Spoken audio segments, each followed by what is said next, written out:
네, 이정호입니다.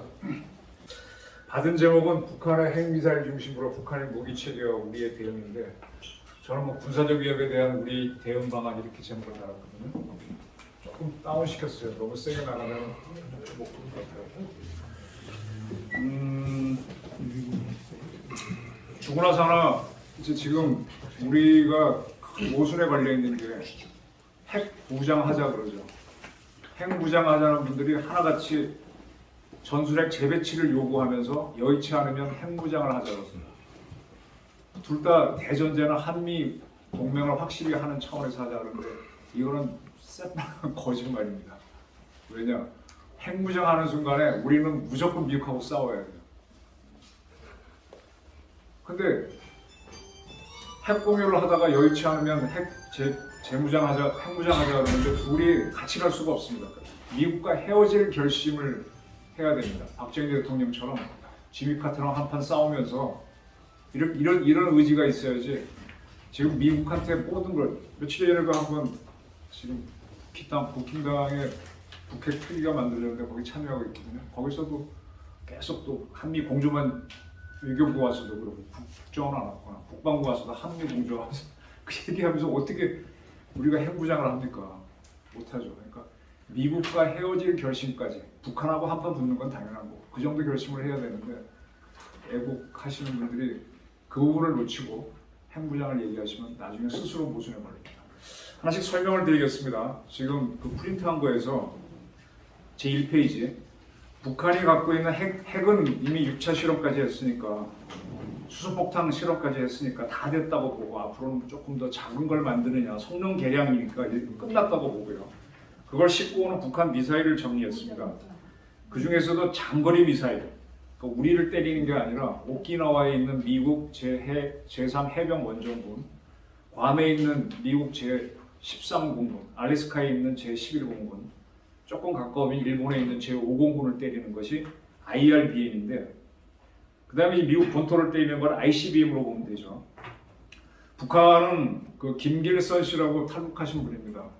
한 20년 전쯤에 그분하고 친했었는데 북한이 만든 자기네 미사일 이름이 화성이라는 거는 그때 제가 처음 썼던 것 같아요. 그 양반 얘기 듣고. 그때까지는 우리는 뭐 노동을 했다가 뭐 무수단도 나오기 전이죠.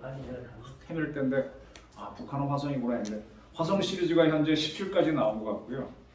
지금 우리의 현무 1은 사라졌죠. 현무 2가 러시아제 이스칸데르 토대로 지금 배치돼 있고 현무 시리즈는 크루즈 미사일입니다.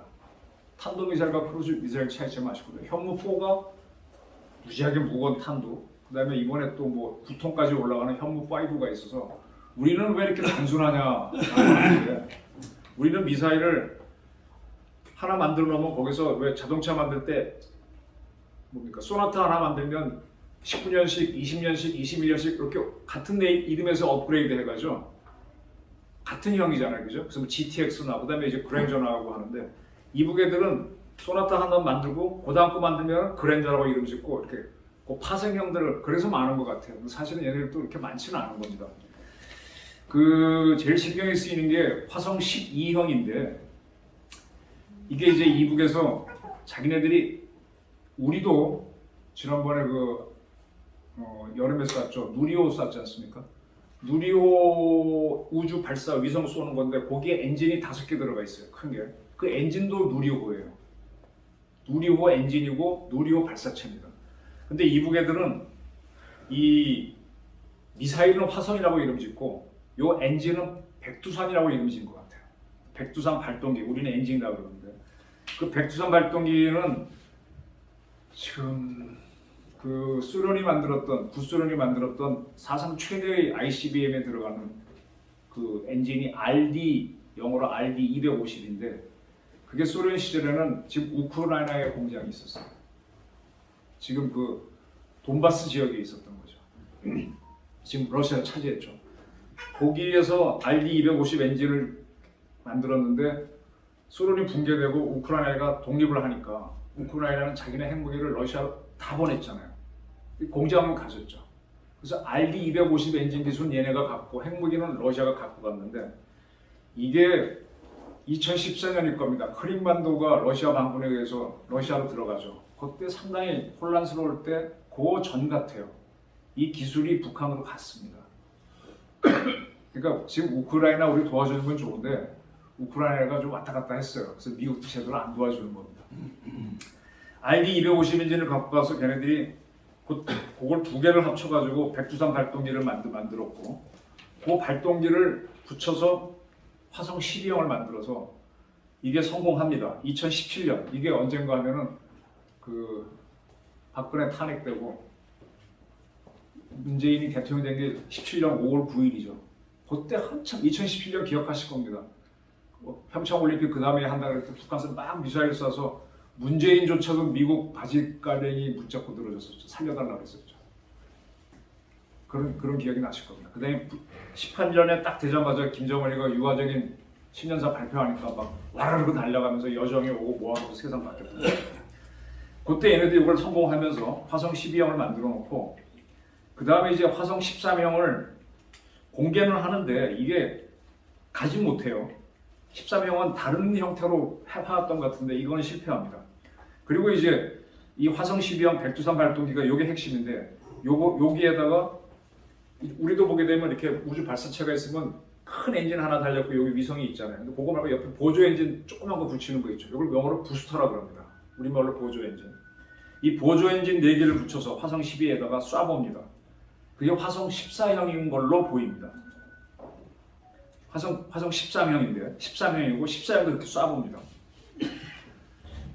근데 이제 부스터를 붙여갖고는 성능이 안 나오니까 백두산 발동기 2개를 붙여갖고 쏴보는 게 그게 화성 15예요. 지금 화성 15는 완성되어 있는 걸로 보여요. 화성 12형은 1개니까 괌이나 오키나와 때리고 화성 15는 미국까지 가는 걸로 보입니다. 이걸로 지금 계속 일본 열도를 넘겨서 쏴제끼는 거예요. 근데 이게 발동기 2개 가지고는 큰 핵폭탄을 못 올리니까 4개를 탑재하는 그게 화성 17형입니다. 중간에 화성 16이 있는 거는 고가까운 시험 발사해본 거죠. 중간에 다른 식으로. 근데 화성 17이 지금 성공이 안 돼. 참 헷갈리는데 지난 3월 24일 날 제가 쏘긴 쐈는데 일본을 넘어갔는데 저기 뭐 태평양 건너서 미국 앞에 떨어진 게 아니라서 걔네는 쐈으니 성공했다 그러고 우리는 그냥 성공 좀 퀘스천 마크가 있습니다. 그래서 북한의 장거리 미사일은 화성 12, 화성 15, 17로 보면 되고 나머지 중간에 끼어 있는 것들은 중간에 개발 단계에 있다가 넘어간 것들이다 이렇게 보시면 됩니다. 여기는 핵무기를 탑재할 수 있죠. 그 다음에 이제 북한이 이 백두산 발동기를 개발할 때 RD-250 갖고 와서 할 때 2017년에 발사하면서 얘네들이 이게 장난을 치는 게 지금 우리도 처음엔 나로호라 하다 지금 우주 발사체는 누리호라고 이름 지었잖아요. 그래서 그거는 항공우주연구원이 발사하고 우리 현무는 국방과학연구소에서 ADB에서 해갖고 아는 충청남도에서 주로 발사합니다. 가끔 동해에서 쏘긴 하지만 근데 항우연은 전부 다 나로도 가서 발사하죠. 얘네들도 국방과학원에서 둘 다 하는 걸로 보이는데 그 중에 우주 발사체라고 하는 거는 은하라고 하는 것 같아요. 은하 3호까지 쐈다 그러는데 은하에 들어가는 발동기는 우리는 아까 누리에 들어간 누리 엔진인데 얘네는 백두산이라고 그런 것 같아요. 그래서 이제 그 백두산 발동기를 만드는 게 중요했는데 이게 2017년 3월 18일 그 평안북도 바로 그 신의주 밑에 가게 되면 동창리라는 데서 거기서는 이제 우주 발사체를 쏘는데 거기서 이걸 시험합니다. 지상에 불을 딱 붙이니까 확 성공했어요. 그때 그걸 좋아갖고 3월 18일이라서 3.18 혁명이라고 김정은이가 직접 명명한 적이 있습니다.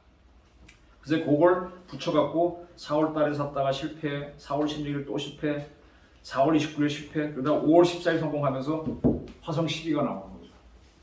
지금 우리 같은 경우는 제가 이제 황우연도 티격태격 뭐 많이 해왔는데 황우연 사람들은 한 번 실패할 때마다 모가지가 날아가니까 한 번에 성공하려고 굉장히 한 2년 뜸을 들이잖아요. 이러다 보니까 시간과 돈의 낭비가 많아요. 그래서 황우연 원장하신 분 중에서는 실패 두려워하면 무조건 쏴야만 뭐가 문제인 줄 알지. 시험 봐야 내가 모르는 문제를 알잖아. 시험 안 보고 다 준비하려면 한계가 있잖아. 근데 이북 애들은 실패를 두려워하지 않고 3차까지 내리 실패한 다음에 4차에 딱 성공하니까 그때 이제 김정은이가 화성 12형을 주체탄이라고 명명하면서 대형 중량 핵탄두를 장착할 수 있다고 선언했습니다. 그러니까 3.18 혁명을 하고 5월 14일 성공한 다음에 주체탄 하면서 IRBM 완성을 선언했죠. 그리고 이걸 쭉 배치하면서 그 다음에 화성 15, 17로 막 달려가는 겁니다.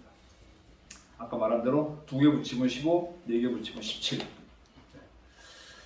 그래서 우리 누리호랑 비교를 하면 되는데요. 우리 누리는 75톤의 힘을 내는 엔진, 누리 엔진 4개를 붙였으니까 75 곱하기 4 타면 300톤이죠. 300톤의 힘으로 올려줍니다. 그 엔진 힘이 300톤을 밀어주니까 이게 300톤이 넘어가면 못 올라가요. 한 280톤 되면 20톤 힘으로 올라가다가 연료가 급속히 줄으니까 막 점점 힘이 세져서 올라가는 건데 이북 애들의 이 백두산 발동기 4개 붙인 거는 한 320톤 걔네 발표로 보면 조금 더 센 것 같아요. 근데 거의 비슷하고요. 우리 누리호는 요 4개를 붙인 다음에 그 위에 2단으로 1개를 더 붙입니다. 근데 4개가 다 타면 떨어지고 10톤으로 올라가다 떨어지면 맨 마지막에 7톤짜리가 우주에서 이제 우리 위성을 지구에 올려주는데 북한은 320톤짜리 4개로 올라가다가 하나가 더 있는 것 같아요. 2단인 것 같아요. 그럼 80톤짜리가 밀어주는 걸로 보이고 그 다음에 이제 바로 때리는 걸로 보입니다. 근데 얘네들이 이거 만들 때 뭐라 그랬는가 하면 화성 17을 만들 때 위성 발사용이라고 그랬습니다. 우리 누리호 같은 거라고 그랬어요. 그래놓고 지금 와서는 바로 돌리는 거죠. 참고로 지금 중국도 걔네들도 이제 이 위성 올리는 거는 장정 발사체라고 합니다. 장정 로켓, 롱마취, 연안으로 도망갔을 때 그걸 만들어 놓고 미사일로 돌리면 동풍입니다. 신문에는 뚱펑이라고 나오는데 중국 발음, 동력동자 바람풍자. 같이 개발해서 1타 쌍피로 쓰는 거죠. 근데 우리는 현무에 들어가는 거하고 누리호에 들어가는 거가 구분되어 있습니다. 누리호는 액체고 우리 거는 현무는 고체인 거 확연히 다릅니다. 그래서 참고로 그 나로 같은 경우에는 마지막 단은 현무 기술이 오히려 들어갔어요. 고체가 들어갔어요. 근데 나로는 누리호는 100% 액체로 넘어가거든요. 그래서 일본 쟤네들은 저렇게 위성 발사용으로 해갖고 개발해서 바로 이렇게 돌리고 있죠. 요거는 어쨌든 주한 미군을 제외한 주일 미군, 주광, 주오키나와 알래스카 미군을 때리는 걸로 보이고 그 다음에 미국에서 TPF-DD 시차별 부대 전개 재원, 그러니까 데프콘 3가 되게 되면은 미군의 친구들이 차례로 넘어오죠. 주로 미 1군단부터 넘어오는데 그 시차별 전개 부대 재원 그래서 쭉쭉 넘어오는 부대들이 있죠. 작게 5인치가 정리되어 있는데 그 부대들이 타는 항구가 어딘지는 다 아실 겁니다. 거기를 때린다고 보셔야죠. LA 때릴 필요는 없거든요. 그게 화성 17형이고 요거는 우리랑은 크게 상관이 없다라고 보고 북한의 단거리 미사일이 이제 우리를 때릴 수 있는 거죠. 그래서 화성 시리즈가 1, 2, 3, 4, 5까지는 수명이 닿아서 끝난 걸로 보여요. 저희 천연 기자 때 북한의 프로고 개구리 미사일 많이 들었는데 개구리 미사일 이거는 이제 다 끝난 것 같아요. 수명이. 이 저 화약도 이 화약 화성 물질이라서 한 30년 지나면 이게 변합니다. 갖고 있으면 이제 발사하면 불도 안 붙고 우리도 왜 옛날 성냥 오래 집에 냅두면 물 먹어서 불 안 붙잖아요. 지금 북한 애들이 갖고는 있을 텐데 좀 모르겠어요. 그래서 화성 1, 2, 3, 4, 5형은 프로그 미사일은 다 사라졌다고 보고 그냥 화성 5가 그 유명한 스커드 미사일입니다. 스커드 미사일은 러시아가 단거리 미사일로 액체입니다. 개발했다가 전 세계로 수출했고 요거를 사가지고 되게 재미를 본 나라가 이집트였습니다. 이스라엘하고 중동전 붙을 때 스커드를 때려서 처음에 굉장히 그쪽에 고생한 적이 있죠. 그래서 세계적으로 유명한 게 스커드인데 이걸 갖고 와서 화성 5를 만들고 화성 6을 만들고 그 다음에 화성 7은 스커드 개량형인데 스커드 C를 갖고 걔네들이 만들고 이렇게 쭉 온 것 같아요. 근데 이제 스커드 C를 우리는 새로운 걸 쟤네들이 할 때 이 위성으로 발견했는데 그쪽 지명이 우리 지도상 이북 지도는 지금 바뀌었죠. 지명이 뭐 김책군은 옛날에 없었잖아요. 김정식군 없었는데 옛날 우리 지도에는 노동이라서 노동 미사일이라고 했던 거고 그 다음에 이제 스커드를 늘려갖고 무수단이라고 하는 게 또 나오죠. 무수단을 쏘게 되면 괌을 때린다 그래서 괌에다가 미군이 처음에 사드를 배치하잖아요. 그래서 그때 사드를 무수단 잡는 무수단 킬러라고 배열했던 적이 있고 이런 것들이 있는데 어쨌든 이거는 다 액체라서 액체는 막 미사일 세워놓고 이제 여기다 집어넣어줘요. 집어넣어줄 때 이게 시간이 꽤 오래 걸립니다. 왜 그런가 하면 쉽게 생각하면은 집에서 LPG 도시가스 쓰시는데 그게 옛날에는 프로판 가스통으로 왔잖아요. 그거는 액체예요, 액체. 근데 딱 나오는 순간에 온도가 올라가니 기체가 돼갖고 불 켜니까 나오는 거죠. 그러니까 얘네들도 액체를 갖고 가서 여기 집어넣는 건 액체로 들어가야 됩니다. 근데 그게 잘못하면 세면은 빵 터지면 자기네가 죽거든요. 굉장히 오랜 시간이 걸리기 때문에 지금까지 우리 킬체인의 대전제가 북한 미사일, 아까 북한의 ICBM, IRBM 다 액체입니다. 그럼 저걸 집어넣을 때 한 몇 시간 걸리니까 위성으로 봐가지고 여기서 미사일을 쏘면은 빗 맞아도 그건 불붙게 돼 있어요. 그런 전제에서 했는데 이 단거리 미사일은 다 액체였는데 지금 문제가 2019년에 중국에서 들여온 방사포 기술을 갖고 북한판 에이타킴스라고 하는 미국의 단거리 미사일과 같은 건데 고체 연료를 만들었어요. 그리고 러시아의 우리 현무투가 이스칸데르인데 우리보다도 한 20년 늦게 그걸 들여와서 북한판 이스칸데르를 만들어서 고체를 가졌습니다. 고체는 우리 현무가 지금까지 발사하면 바로 날아가죠. 가다가 뒤로 오는 한이 있더라고요. 이번에 강릉에서처럼 무조건 발사되는 건데 이거를 딱 가졌기 때문에 지금 킬체인이 지금 심각한 문제입니다.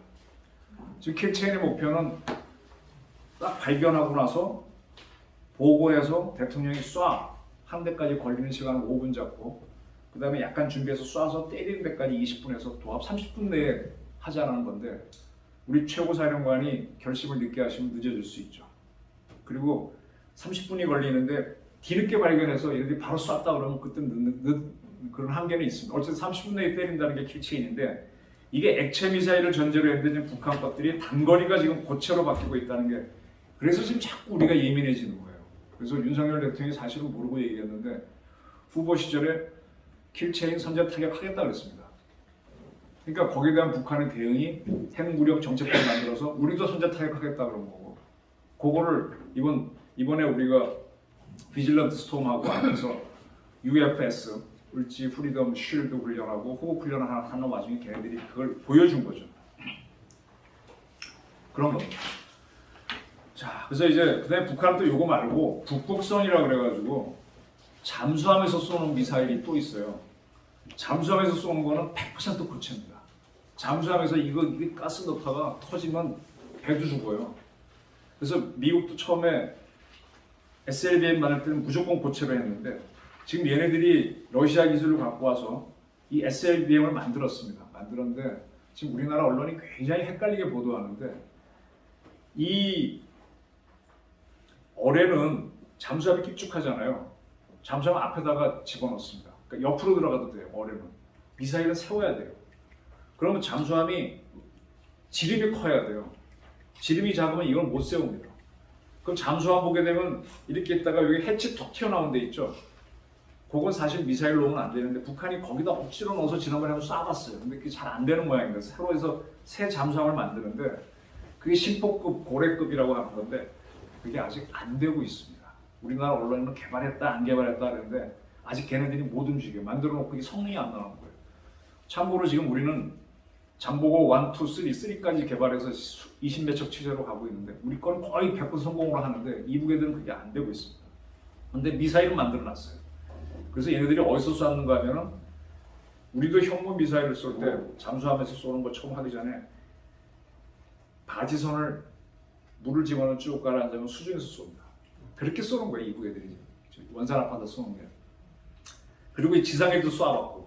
근데 어쨌든 잠수함에서 쏘는 미사일은 만들어놨는데 북한 잠수함, 지름이 큰 놈, 이게 건조가 지금 안 되고 있습니다. 그리고 그와 별도로 아까 말씀드린 대로 은하라고 하는 우주 발사체를 쏘는 하고 거기에 붙는 엔진은 아까 백두산이라고 그랬죠. 그 다음에 위성은 뭐라고 그러냐? 광명성. 그래서 광명성이라고 그랬다, 은하라고 그랬다, 백두산이라고 그랬다. 우리나라 언론이 되게 헷갈리는데 엔진은 백두산, 발사체는 은하. 여기에 올라가는 광명성. 하고 정리가 되겠습니다. 그다음에 이제 이렇게 날라왔을 때 이걸 막아내는 게 미국의 사드 체계인데, 사드 체계 요 그림이 있습니다. 보시면 될 거고요. 이제 북한이든 중국이든 쏘게 되면은 꽝 쏘게 되면 이렇게 올라올 거 아닙니까? 그럼 한 지상에서 1000km까지 올라갑니다. 지구를 돌 때. 그럼 대기권이 100km까지라고 보시면 돼요. 한 500까지도 도는데 보기 나름이에요. 100km 이상부터는 우주인데, 이때 태평양에 떠있던 이지스함에서 SM-3를 쏴가지고 이걸 맞춰버리는 거예요. 그럼 대륙간 미사일이 날아갈 때는 이 미국 다가서는 쫙 찢어져 갖고 탄두가 12개, 10개 나와요. 그 찢어지기 전에 맞추는 거죠, SM-3가. 그래서 이게 고고도 미사일 이지스함에 탑재합니다. 그럼 우리는 지금 이지스함이 3척이 있고 이번에 추가로 3척 추가 들어가는데, 이지스함을 할 때가 김대중 정권 때 했는데 그때 우리 SM-3를 안 실었습니다. 그때 많은 논란이 있었는데, 우선 미국이 안 줬다 줬다 얘기도 있고, 우리보다 조금 먼저 한 일본도 사실은 못 실었어요. 근데 일본은 한 5년 전부터 그때 이지스함을 다시 갖고 와서 개조해서 SM-3 탑재를 좀 다 했을 겁니다. 근데 우리는 아직 옛날 이지스함들을 개조를 안 하고 있는데, 이번에 새로 하는 이지스함에도 SM-3를 안 실었습니다. 그거는 문재인 정부라고 해야 되나? 문재인 정부가 대부분 했지만 최근 결정은 윤 정부가 했어요. 이게 왜 안 실었느냐 하면은, 야, 이거는 미국 가는 미사일 맞추는 거니까 필요 없다라는 육군 공군의 주장이 있었고, 해군은 하자 그랬는데 결론적으로 안 했는데 지금 조금 이게 문제가 되고 있습니다. 나중에 말씀드릴게요. 그래서 SM-3를 잡고, 그 다음에 이놈이 미국으로 떨어질 때 아직 대기권이 안 들어오면은 GBI, Ground Based Interceptor, 지상에서 사드보다 더 센 놈이 올라가서 맞춰버리는 거예요. GBI라고. 이건 지금 미국이 만들고 있는 미사일이고, 그게 실패하면 사드를 발사해서 맞춥니다. 사드를 못 맞추면 패트리어트라고 하는 팩3가 올라가서 맞추는 겁니다. 지상에서는 3개가 맞춰보고 해상에서는 1개를 맞춘 겁니다.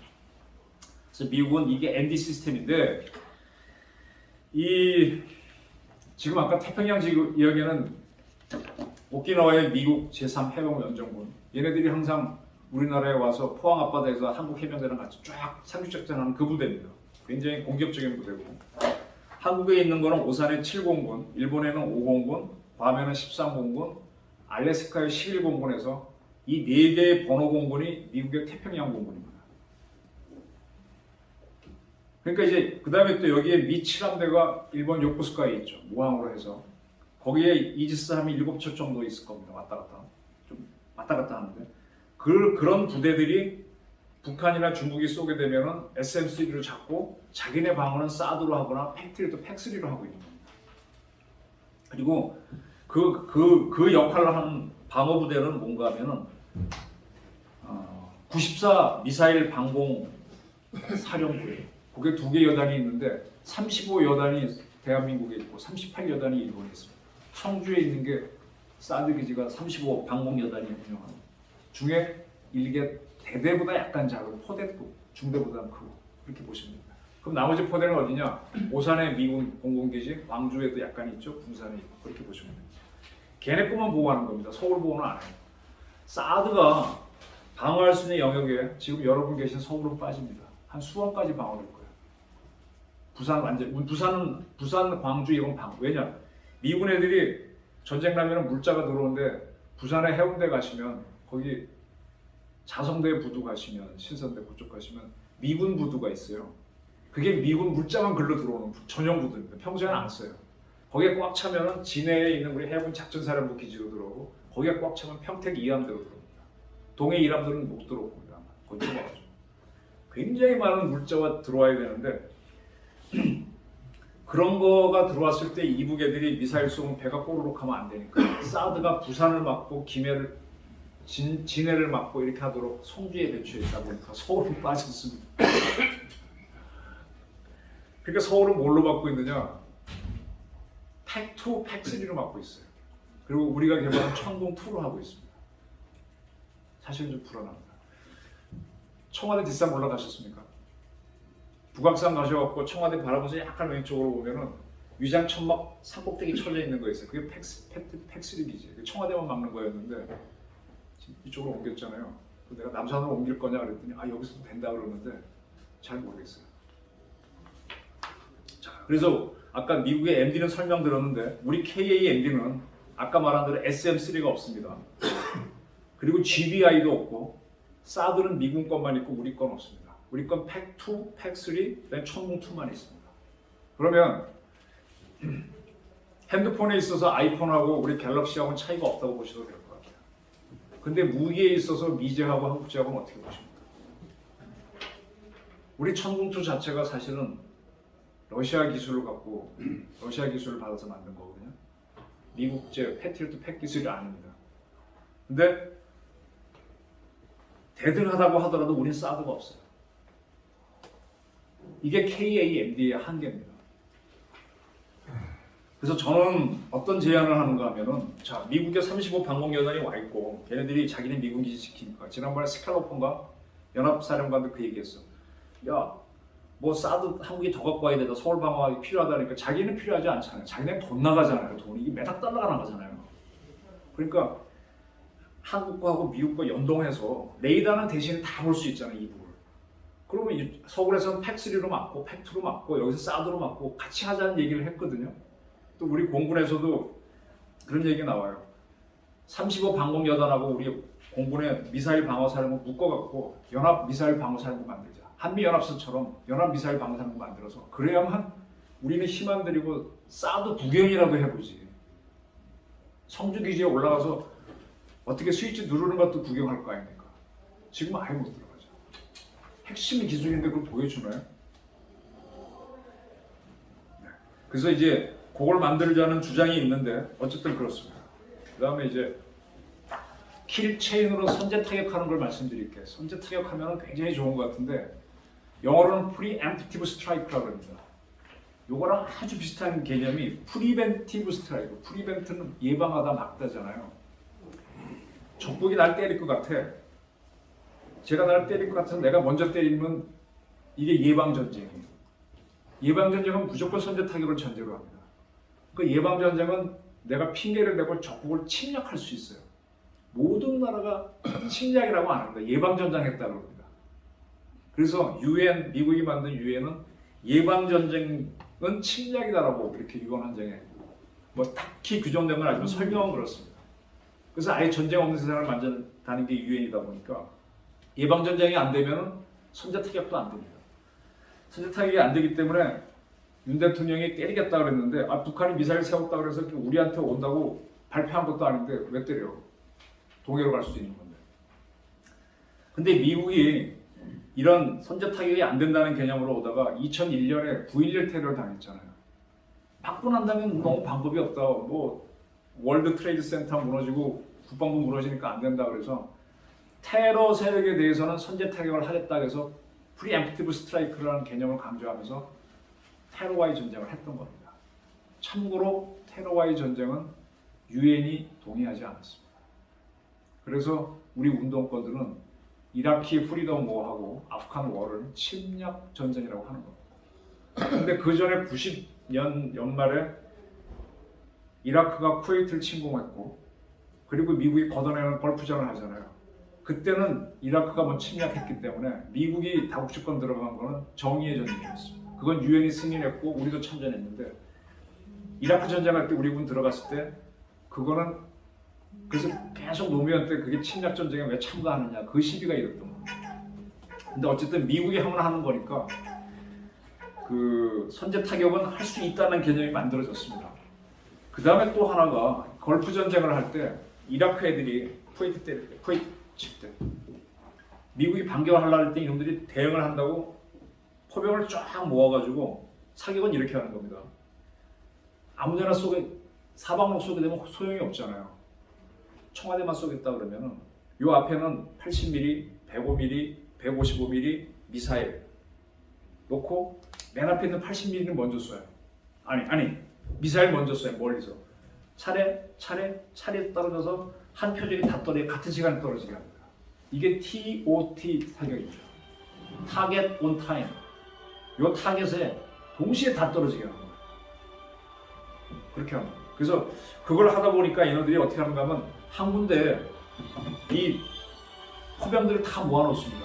모아놨을 때가 때리기 가장 좋은 때거든. 그때 선제 타격을 하자는 겁니다. 그래서 미국이 만든 선제 타격 개념인데 이걸 지금 우리가 북한에 지금 미사일 쏘게 되게 되면 골치 아프다해서 차용을 한 거죠. 그 미국이 이라크 전쟁한 걸 다시 보셔야 되는데 그때 미국이 만든 개념이 마비전 개념입니다. 자, 우리 전쟁이 났어. 우리 3사단 100벌 부대가 있고 그 앞에는 인민군 4사단, 2사단, 2군단 이하 부대가 있겠죠. 쏘대끼리 막 붙어. 비유해서 말하면 그게 뭐냐. 저하고 의원님하고 붙었는데 서로 주먹질하는 거잖아요. 그럼 손끼리 싸운 거예요. 손가락끼리 싸운 거예요. 손가락 부러져도요. 나 발 남아있고 머리 남아있고 눈 남아있어. 그러니까 이게 손가락 하나 부러지고 그다음 팔 부러뜨리고 어깨 부러뜨리고 심장 잡는 거예요. 이게 지금까지 전쟁이었습니다. 근데 미국이 이라크 전쟁하면서 야 이렇게 하게 되면 우리 병사도 많이 죽고 너무 저항이 세다. 어떻게 할래? 눈깔부터 찔러버려. 미사일. 그다음에 뇌를 맞춰버려. 그러면 심장이 뛰기 때문에 살아있지만 안 보이고 뭐 하니까 이런 미친놈이 되잖아요. 마비가 되는 거잖아요. 이게 마비전입니다. 그러면 옛날 전쟁은 맨 앞에 있는 소대가 싸우고 중대가 싸우고 대대가 싸우는 식으로 하는데 이제 바뀐 거죠. 뒤에서 미사일로 그냥 상대방 눈부터 때리고 머리부터 박살내는 겁니다. 이거 하다 보니까 하늘로 날아가는 에어 작전이 되는 거죠. 그래서 A-Day 작전이라고 명명해서 이라크 전쟁 때 보게 되면 미국이 토마호크하고 미사일을 막 한 3일 동안 그냥 쏴버립니다. 그래서 이라크군 수뇌부를 때리고 걔네 미사일 이제 방공망 다 때리고 전방에 있는 오히려 이라크 보병들은 다 살아남았어요. 하늘만 쳐다보고 오 하는 거예요. 미군도 하나도 안 움직여. A-Day 작전을 다 하고 나는데 그때 뭐 토마호크, 에이타크 다 때리고 난 다음에 그 다음 뭘 하느냐? 그 다음 미군 전투기들이 와 뜨는 겁니다. 이번에 비질런트 스톰처럼. 그래서 또 때리고 움직이는 데서 다 때리는 거예요. 그때는 이제 보병도 보이면 때리는 겁니다. 그 다음에 뭘 하는가 하면 그때부터 G-Day 작전이 들어가서 그라운드 작전 들어가서 미 3사단이 주공이 돼가지고 바그다드로 바로 들어가고 미 해병대 1사단이 조공이 돼서 걔네 무슨 뭐 항구 하나 있었죠. 조그만데 쿠웨이트 골로 들어가고 그 다음에 미국의 공정사단인 낙하산 타고 뛰어내리는 부대가 101사단이 저기 북쪽에 떨어져 갖고 남쪽으로 내려오는. 그래서 바로 15일 만에 바그다드 점령하는 거잖아요. 그래서 G-Day 작전을 하고 나서는 이번에 지금 그 비슷하게 흉내를 내다가 완전히 돈자된 게 러시아입니다. 러시아는 그게 능력이 안 되는 거예요. 미국에는 그걸 해내는 거고. 그래서 A-Day, G-Day 작전을 하는데 그때 딱 보였던 게 A-Day 작전 때 미사일을 딱 쏴서 전부 다 맞춰버려요. 이게 서지컬 스트라이커. 서지컬이라는 거는 외과 의사가 수술할 때 암세포만 딱 잘라내는 거잖아요. 그런 무기가 있기 때문에 미국이 마비전 개념을 만들었고 그렇게 하면서 그때 이제 킬체인이라는 개념은 더 발전한 거죠. 상대방을 다 때려 부수니까. 그래서 이제 우리가 킬체인 개념을 도입했는데 아까 말씀드린 대로 미국 같은 경우는 A-Day 작전 때 자기네가 당한 게 있으니까 테러 당한 게 있으니까 그래도 우리는 한다 해서 프리엠프티브 스트라이크 들어가는 겁니다. 이라크 전쟁. 근데 우리는 북한이 핵미사일 쏠 것 같은데 우리한테 쏘는지 헷갈리는데 때릴 수 있어요? 때리면 침략했다고 나올 텐데. 되게 이게 문제입니다. 30분 내에 때리겠다는 건 능력은 갖췄다고 하는데 해봐야 아는 거고. 이번에도 결국 북한이 속초 50km 앞에 떨어뜨렸는데 쳐다보고 있었잖아요. 쐈으면 또 문제가 됐겠죠. 그리고 우리가 지금 이 북한이 미사일을 쏘는지 안 쏘는지를 지금 우리 눈이 없어요. 우리 항우연에서 운영하는 아리랑 위성이 봐주는데 그 항우연 원장하고 옛날에 친해서 김정일이 죽을 때 2011년인가 물어봤었어요. 김정일 죽은 거 봤어요? 그랬더니 못 봤어. 왜 못 봤어요? 그랬더니 그때 김정일이가 지방 갔다가 자기 그 전용 열차에서 죽었다 그랬잖아요. 아니 정은이가 그게 기차 타고 해서 죽는다 그러면 내가 거기 찍었지. 그 정보가 없으니까 걔네 핵 기지 어떻게 되나 그것만 봤지 그러더라고요. 위성이 북한 전역을 다 보는 것 같지만 보는 거는 제가 타겟이면 저만 봐야 돼요. 선생님들은 안 보고 국회도 안 봅니다. 무슨 말인지 아시겠어요? 각도를 돌리면 다 볼 수 있지만 동시에 못 본다는 얘기예요. 그러니까 이게 우리 위성이 지나가도 못 보는 대로 안 보는 겁니다. 지금 우리 군에서는 이제 항우연과와 별도로 5개의 정찰 위성을 도입한다. 이게 우리가 이제 F-35를 도입하면서 그 돈을 줬기 때문에 그 반대급부로 기술을 받아서 이걸 425 사업이라고 위성 5개 도입하는 거고 있는데 이게 원래 작년에 끝난다고 하다 원래도 못 끝나고 내후년 될 것 같아요. 그럼 우리 집에 눈이 없습니다. 없으면 미국 위성이 봐줬을 때 때리는 거죠. 그리고 미국 위성도 못 보는 타이밍에 누가 보느냐? 일본 위성이 봐줘야 돼요. 그래서 지소미아를 해야 됩니다. 근데 지소미아 안 하겠다 한 게 토착 외국 운운했던 어떤 세력인지는 아실 겁니다. 그래서 이게 이렇게 해서 이제 우리가 봐야 때리는데 선제 타격 위험이 있다. 그리고 지금 이 상태가 데프콘으로 얘기하면 데프콘 4입니다. 4. 아주 편하면 데프콘 5인데 우리는 항상 4입니다. 데프콘 3가 되면 그때부터 연합사령관이 결심을 합니다. 연합사령관이 결심을 하면 미군이니까 미국은 킬체인 가동하자 그래도 세계가 가만히 있을 텐데 이 상태에서 이북이 쏘려고 하는데 한국군 최고사령관 윤석열 대통령하고 합참의장이 쏴 그러면 결심할 수 있겠습니까? 물론 미국 애들이 전제가 위성으로 야 니네 쏠 것 같다고 줘야만 쏘는 건데 데프콘 3가 아니잖아요. 침략 부담을 느끼면서 할 수 있겠다. 이게 지금 만들어 놓고 나서 보니까 완벽한 것도 아니지만 자신이 없다는 문제가 됩니다. 그러면 결론적으로는 이북 애들이 쏜 거를 KMD로 막아놓고 그 다음 조지는 수밖에 없는데 아까 KAMD는 제가 말씀드린 대로 GBI도 없고 SM3도 없고 사드도 우리 군은 없습니다. 그 우리의 상당 부분은 미군의 35 여단이 하는 사드가 막아줘야만 그나마 가능하고 그래서 제가 미국 35 여단하고 공군의 미사일 방어사령부를 묶어서 한미 방공미사일 사령부를 만들자라고 하는 거고요. 그 다음에 이제 우리가 쟤네가 쏜 거를 KMD로 막고 그 다음에 때리는 건 뭐 킬체인, KMPR 다 때리는 거죠. 방법이 없잖아요. 근데 만약에 북한이 핵 미사일을 쐈다 그러면 KMPR이고 킬체인 이걸 끝이지 뭐. KMD가 못 막으면 끝이지 뭐. 그리고 난 다음에 이 미국에서 ICBM 써서 북한을 점멸시키면 이거는 최대의 불행입니다. 북한 핵미사일로 남한은 전멸됐는데 우리의 반쪽인 이북에 있는 우리 동북까지 다 죽으면 한민족은 끝이에요. 전 차라리 우리가 죽었을 때는 미국이 ICBM 안 쐈으면 좋겠어. 걔네도 살아와갖고 혹시 좋은 세상 만들어봐라 하고 맡겨놓고 내 낫지. 이제 우리말 쓰는 사람들 끝이면 낫겠습니까? 미국이 과연 쏠지도 모르겠고요. 자, 밸런스 오브 테러라는 거에 대해서 테러를 공포라고 번역했습니다. 테러를. 근데 공포는 영어로 말하면 호러예요, 호러. 호러 무비라고 그러죠. 그럼 테러는 뭐예요? 때리는 거예요. 테러예요. 그럼 미국이 밸런스 오브 테러 하는 거는 우리가 지금 번역을 잘못해서 공포의 군형 그러는데 공격의 군형입니다, 공격이. 자, 쟤네들이 미사일 쐈어. 미국이 다 죽었어. 근데 원자력 잠수하면서 쏘았고 때려. 이 세컨드 스트라이크, 이격이죠. 이게 밸런스 오브 테러잖아요. 테러의 균형을 잡은 거죠. 미국이 전멸한다면도 소련을 착살낼 수 있다. 그럼 우리도 북한을 핵을 잡는 데 있어서는 밸런스 오브 테러를 해야 돼요. 이게 공포의 균형이 아니라 테러의 균형입니다. 먼저 공격당했을 때. 근데 현재 이거를 뭘로 하는가 하면 미국이 익스텐디드 디터런스, 확장 억제로 한다는 거예요. 확장 억제로 해주겠다 그러는 거예요. 확장 억제, 그러니까 실체가 뭐냐? 실체를 보게 되면 요 있는데 요 비행기에서 투하하는 요 폭탄 요거예요. B-61 핵폭탄이에요. 여기 한 무게가 1톤 정도 됩니다. 미국의 핵무기가 딱 세 종류밖에 없어요. ICBM이 있고 ICBM 이름은 미니트맨이에요. 미니트맨이라고 하는 건 미국이 영국에 독립할 때 그때 민병대들이 미니트맨 그 이름을 땄고 그 다음에 해군이 전략 원잠에 탑재하는 게 SLB예요. 그 이름은 트라이던트입니다. 트라이던트는 포세idon이 썼다고 하는 창의 이름이죠.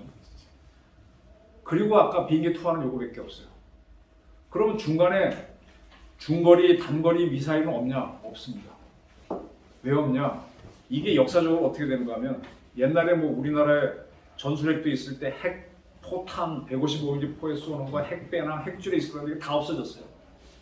왜 없어졌는가 하면 1970년대에 미소 냉전이 심할 때 유럽 동서독에다 서로 중거리 미사일 배치하고 막 경쟁을 합니다. 서로 군비 경쟁을 들어가다가 이게 아프간 소련이 개입하고 나서 하다가 87년도에 미국과 소련이 야 ICBM, SLBM 비행기 투하하는 폭탄 제약을 중간에 다 없애자 하고 서로 조약을 맺어요. 그게 INF 중거리 핵 조약이에요. 그 미국과 소련은 SLBM, ICBM 제외하고 비행기 탄 제약은 싹 없앴습니다. 지금 이번에 인민군이 열병식 할 때 핵배낭 지고 나오는데요. 그건 핵 무기 아니에요. 이게 핵 반응하는 거라면요. 1톤 무게가 돼야 돼요. 아까 내가 B-61이 1톤이라고 그랬잖아요. 적어도 500kg는 돼야 되는데 그 사람이 어떻게 줘? 그리고 포탄에도 그거 안 올라갑니다. 그건 뭐냐? 후쿠시마 사고 빵 터졌을 때 핵물질이 나왔다 그랬죠? 그 물질이죠. 방사능 물질이지 그거 폭탄이 아닙니다. 그걸 지고 다녀서 그럼 그게 뭐냐? 휘 뿌려놓으면 화약 넣어서 확 터트리면 되잖아요. 멀리 퍼트리면 방사능에 오염돼서 그게 겁나니까 못 가는 거지. 그걸 더티밤이라고 해요. 더티밤도 이제 지금 세계적으로 쓰지 말자 했기 때문에 이것도 미국이 없앴기 때문에 간단합니다. 전술핵 갖다 놓을 게 없어요. ICBM, SLBM은 안 줄 거고 B-61을 갖다 놓는 건데 B-61을 갖다 놓는데 이게 무슨 문제가 있는가 하면 이거를 싣고 가서 이북을 때리려면 비행기 조종사는 살아서 돌아와야 되잖아요. 스트레스기에 싫어요. 스트레스. 근데 주한미군에 있는 전투기는 스트레스가 한 대도 없습니다. F-16밖에 없어요. 우리보다 비행기가 오히려 약해요. 우리 15도 있고 35도 있는데. 그러면 일본 본토에 있는 일본에 있는 5공은 걔네도 없어요. 걔는 F-15하고 16밖에 없어요. 오키나와에 있는 미 해병대에 F-35B가 있습니다. 거기엔 한 발 실을 수 있어요.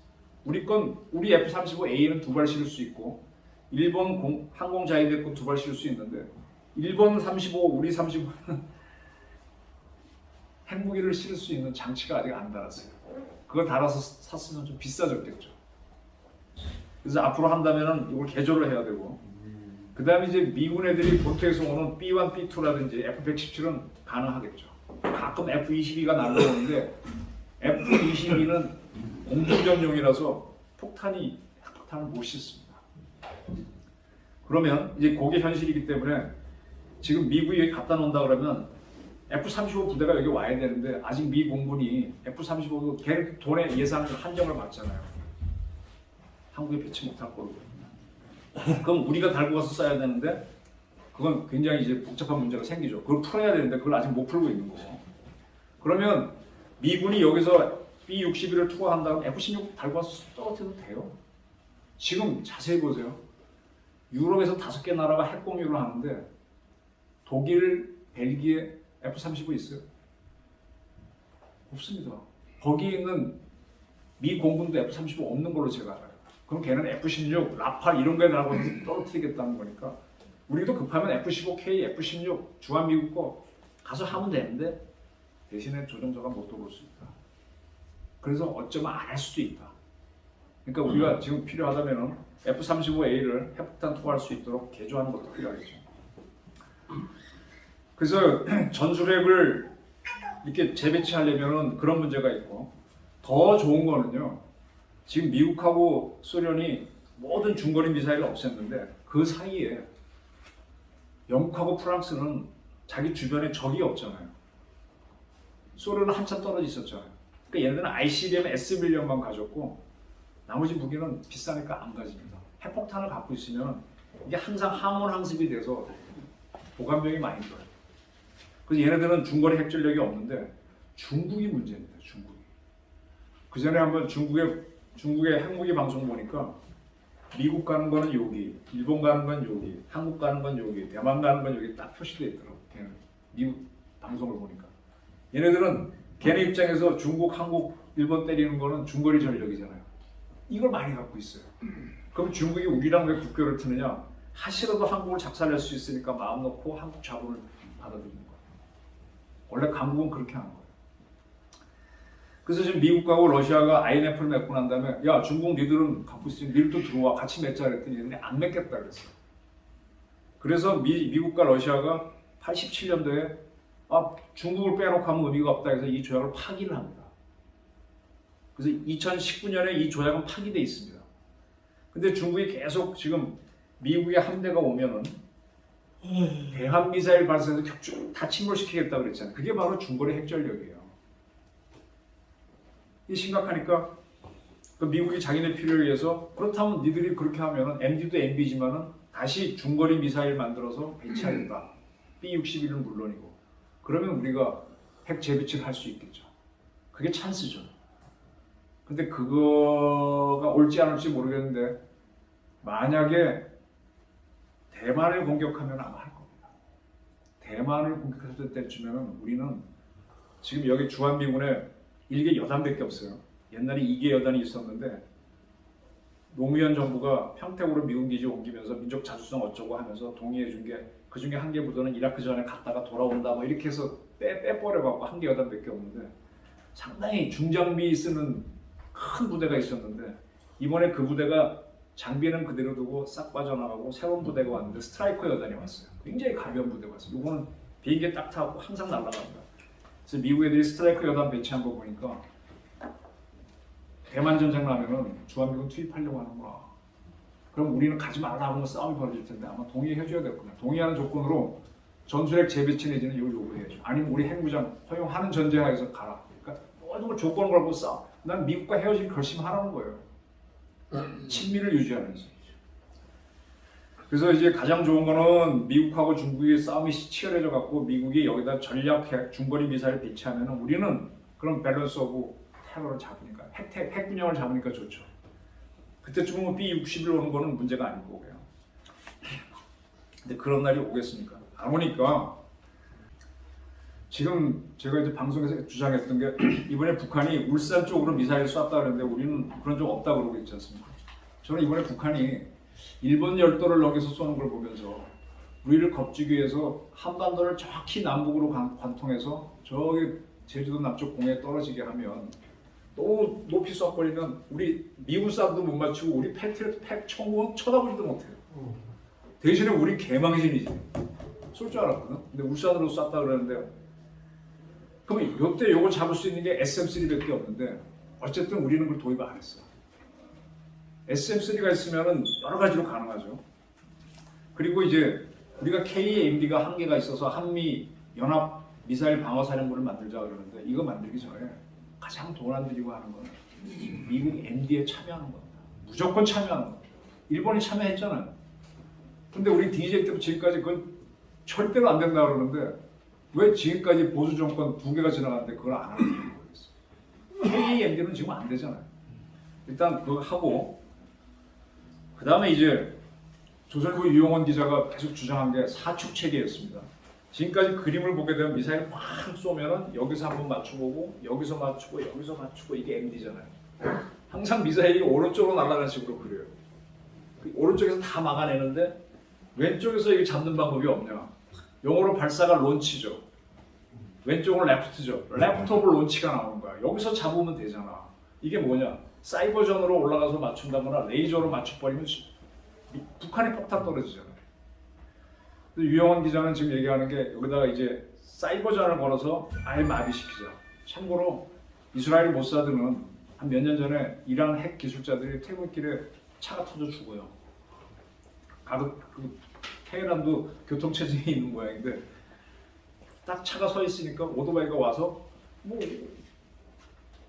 과학자니까 이러고 있었겠지. 근데 걔가 탁 붙이고 가죠. 자기를 휘어한 다음에 10분 있다 팍 터지면 누가 죽었는지 모르지. 뭐 그런 식으로 해서 몇 사람을 죽여서 그런 게 일종의 이제 테러 형식으로 한 사축 개념일 수도 있고 그렇게 해서 계속 모사드가 들어가서 하나씩 죽이니까 얘네들이 겁을 먹거든요. 근데 어쨌든 이런 방식으로 우리가 참고해서 지금 얼마 전에 이제 이시오카 스토무라고 우리 그 상당히 보수적인 일본 학자죠. 그런 얘기 하더라고요. 기억하실 겁니다. 2018년도인가 북한서 배가 왔어. 근데 우리 NLL을 넘어서 해군의 광개토 배함함이 올라가고 해경의 삼봉함이 올라갔는데 일본에서 해상 자위들이가 날아왔어. 우리가 먼저 북한 배를 잡았지. 근데 우리가 걔네 항해서 미사일 쏘겠다고 일본한테 레이더 켜고 난리가 났었죠. 근데 지금도 궁금해요. NLL을 넘어갔는데 뭔 정보를 갖고 내려갔지? 어떤 놈이 내려오길래 일본도 날라오고 우리도 쫓아갔지? 근데 그거 우리가 잡아서 바로 이북 보내버렸거든. 이게 지금 미스터리인데 이런 얘기가 있었어요. 걔네들이 내려왔던 애들이 왜 왔느냐 아직 추정입니다. 미국 CIA가 2017년에 이북 애들이 굉장히 시끄럽게 미사일 쏴댔잖아요. 또 오퍼레이션은 군대 용어로는 작전, 정보 용어로는 공작, 의학 용어로는 수술입니다. 오퍼레이션 들어가는데 북한 인민군하고 호위 총국이 경호실이죠. 이런 애들이 자치자금을 만들기 위해서 기업체를 운영합니다. 북한 기업이라는 게 별게 없으니까 고기 잡아서 어업도 하는데 그걸 이 중국 애들이 사주죠. 중국 애들도 먹기도 하는데 걔네 자본도 빌리고 하니까 거기에 쓱 들어가서 북한 쪽 애들한테 좋은 중국제 핸드폰을 선물하는 거죠. 그럼 걔는 그걸 받아갖고 사업 허가해준 호위 총국 애들한테 주고 하다 보면 이게 높은 놈이 받을 수도 있는 거 아니야. 뇌물이라는 그런 거 아니야. 근데 거기에 위치 발신 장치가 있어. 물론 김정은 호위할 때 핸드폰 끄고 하지만 그건 발신하게 해놓으면 되는 거지. 그래서 2017년에 호위 총국 사령관이 바뀌는 사건이 생깁니다. 그래서 걔네도 그거 알았던 것 같아. 7개인가 들어갔을 때. 그래서 계속 그때 미국이 우린 정은이의 위치를 알고 있다 이렇게 한 적이 있습니다. 앤드류 김 나오고 할 때 그때죠. 코리아 미션 센터 CIA군요. 그때쯤을 기억해. 그러니까 이북도 뭐지 하고 들어가서 보니까 이 새끼들 뇌물 받았네. 근데 무슨 핸드폰이야? 딱 해보니까 발신 장치가 있구나 해서 호위사령관은 절대로 안 먹습니다. 3대에 걸쳐 충성한 애들입니다. 그리고 하니까 몇 놈들이 사업하는 애들이 튀었는데 걔네들이 동해로 나오는 거를 그러니까 저놈들이 잡아달라고 해서 우리가 잡아서 준 걸로 보여요. 이 부분은 탈북 어민 지난번 그 두 사람하고 별건입니다. 요건 아직 지금 조사 안 하고 있어요. 그래서 그런 걸 참고해서 우리도 지금 김정은이 위치를 늘 국정원 지금 30분 단위로 쫓아다니는데 해봐야 알지. 근데 그런 식으로 추적을 해서 김정은 위치만 딱 착각하면은 정은이를 죽여버리면 어떻게 돼요? 핵 무력 정책법에 따르면 정은이만이 핵 사용을 결심할 수 있는데 죽으면 어떡할 거예요? 박정천이가 쏴라 그럴까요? 겁날 거예요. 지금 북한 문제를 푸는 가장 좋은 방법은 북한이 핵을 사용할 수밖에 없는 상황으로 몰아버리는 거예요. 쏴! 진짜로 쏘면 그 다음 미국이 때릴 테니까 그럼 자기 죽으니까 못 쏩니다. 쏠 수도 있지만 이게 치킨 게임, 겁쟁이 게임을 한번 가보는 거예요. 지금 우리가 거길 가지 않고 하려니까 지금 이 모양 이 국으로 문재인도 꼬꾸라지고 박근혜도 안 되고 이명박도 안 되는데 쏴! 하고 가는 거예요. 이게 브라이크만 베랑크 이승만이 했던 거잖아. 박정희가 했던 거잖아. 미친 개한테 북한이 미사일 핵 쏠 수밖에 없는 상황으로 몰아버리는 걸 한번 해봐요. 김정은이 죽여놓고. 아니면 살아있을 때도 해보면 됩니다.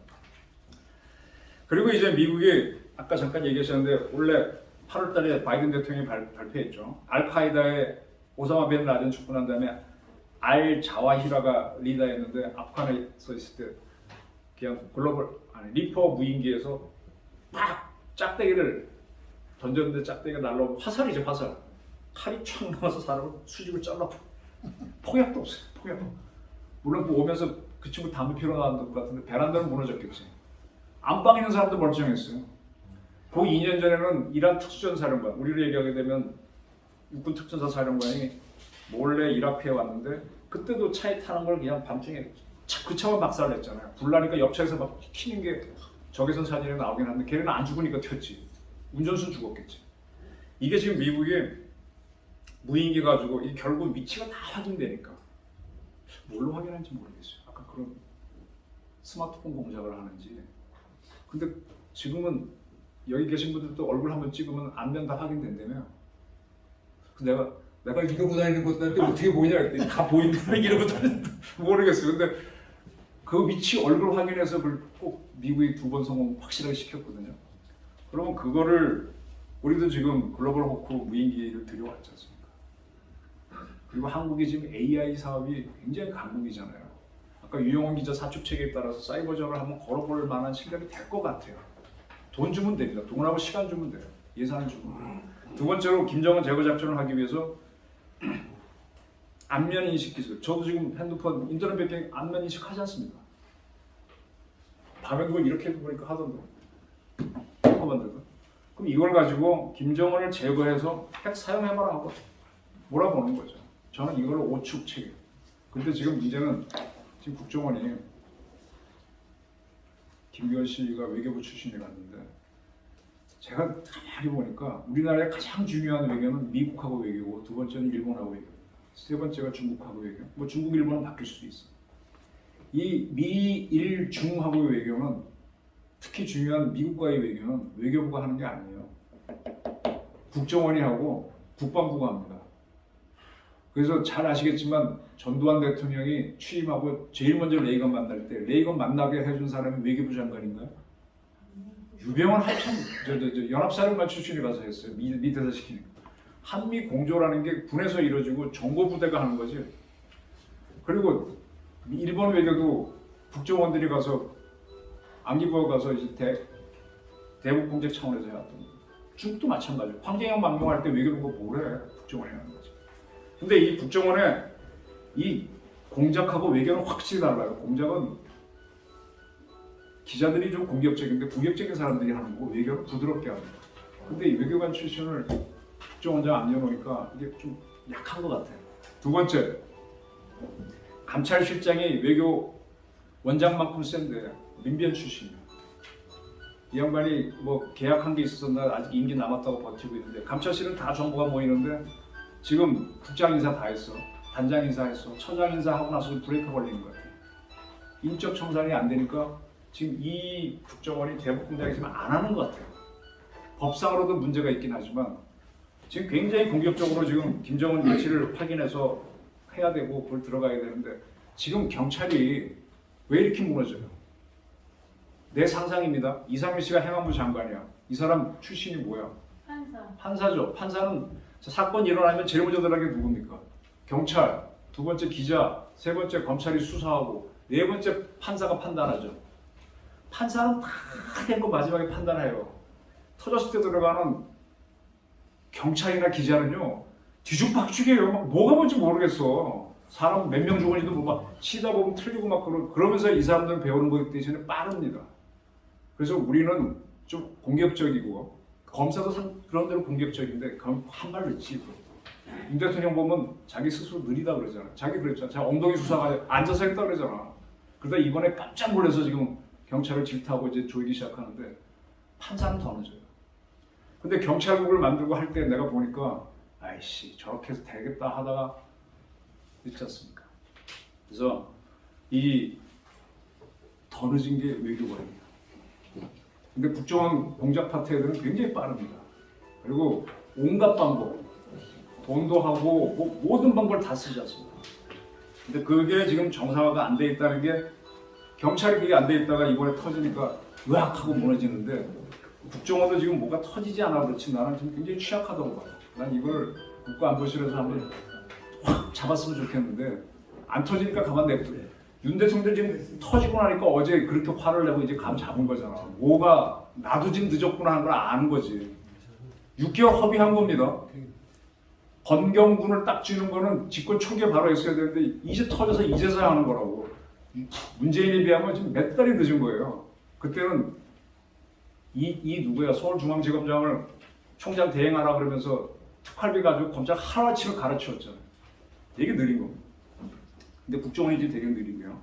그래서 하여간 저렇게 준비해서 5축 준비를 하라는 거고 또 하나가 이 그림에 있는데 우리가 지금 장보고 3 사업으로서 도산 안창호 잠수함을 만들었는데 그거는 지름이 커요. 그래서 거기에 수직으로 발사관을 세워서 미사일을 지난번에 쐈습니다. 세계 7번째니 뭐니 그러는데 북한이 쐈던 건 우리 인정 안 하지. 그건 바지선 쏜 거니까. 우리 직접 쐈습니다. 7번째로 쐈는데 지금 현재 여기에는 현무2만 올라가요. 현무2는 하면 탄약이 좀 적지. 근데 현무4가 들어가면 이게 4톤짜리야. 쉽게 말씀드리겠습니다. 조선인민군 인민무력부를 현무2로 때리면 한 10발 집어넣으면 무너진다. 꼭 갔다 그러는데 현무는 포는 한 방이면 그냥 지하까지 무너진다고 보고 있거든요. 이게 시차를 두고 따다다다다 떠지고 콩알탄인데 이게 전체 모으면 이게 20톤이더라도 5톤짜리가 하나 팍 치면 쾅 꺼지는 거예요. 이게 무슨 말인지 아시죠? 잔매에 열대 뜨는 건 소용없어요. 한 방에 KO시키는 겁니다. 이 현무 포를 탑재할 수 있도록 잠수함을 만들어야 되는데 지금 장보고 3 사업이 배치 1, 배치 2, 배치 3 가는데 배치 3쯤 가게 되면 저는 핵 잠수함으로 하자는 게 제 주장이고 이건 제가 이제 잠수함을 많이 알아서 주장을 하고 있는데 지금 한미 원자력 협정이 개정이 돼 있잖아요. 그거 할 때 저도 뒤에서 백업을 했었는데 20%까지 농축하도록 지금 한미 간에 협의하면 됩니다. 그럼 20% 농축이 뭔가 하면은 우리가 지금 미국의 원자력 잠수함은 99% 농축자를 써요. 그래서 원자로에 한번 핵을 딱 집어넣으면 이 잠수함 30년 쓰고 끌 때까지 한 번도 교체 안 합니다. 무지하게 좋죠. 원자로는 30년 가요. 근데 이게 배가 다니다 보면 따개비 붙지 또 뭐 베어링 깨지지 해서 5년마다 꺼내서 수리를 해야 되거든. 수리하려면 잠수함은요 입구가 요만큼 되게 사람 나가는 해치구멍밖에 없어.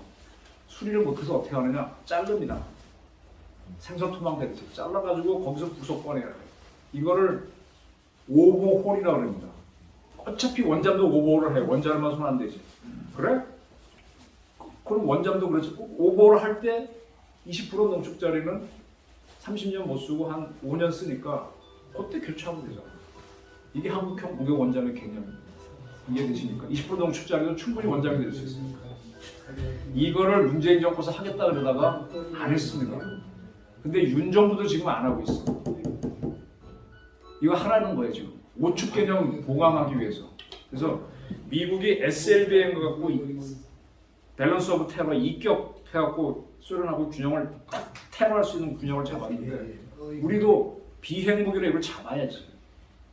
잡아야죠. 그다음 또 하나가 이제 우리 한국형 항공모함을 만들겠다 하다가 지금 그 사업도 이 정부에서 죽여버렸는데 육군이 워낙 많다 보니까 그런데 거기에다 F-35를 탑재해버리면 그것도 이북 들어갈 수 있잖아요. 그러면 이격 능력이 확보되는 거죠. 그리고 이게 항공모함이 있으면 거기 이지스함들이 붙으면서 SM-3를 탑재하게 되면 SM-3 타게 되면 미국하고 일본이 좋아지지. 우리가 걔네가 한번 막아줄 수 있어요. 그 다음에 우리를 고각으로 발사하고 잡을 수 있게 굉장히 좋아지죠. 물론 도움 될 겁니다. 근데 그걸 해서 이격을 확보해 놓고 그 사이에 우리 국정원은 죽으나 사나 북한 민주화입니다.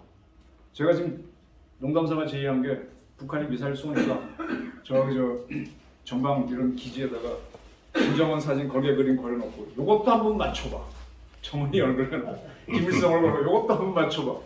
하면서 심리전 걸면서 인민군 애들한테 야 니네들이 우리 언론에선 30몇 발 쐈다는데 니네는 31발 더 많다더라. 근데 울산 쏜 건 거짓말 같다. 이렇게 알려주고 미리 알려주고 북한 발견을 대비해주면요 인민군 애들 또 고민하고서 넘어옵니다. 심리전 들어가야죠.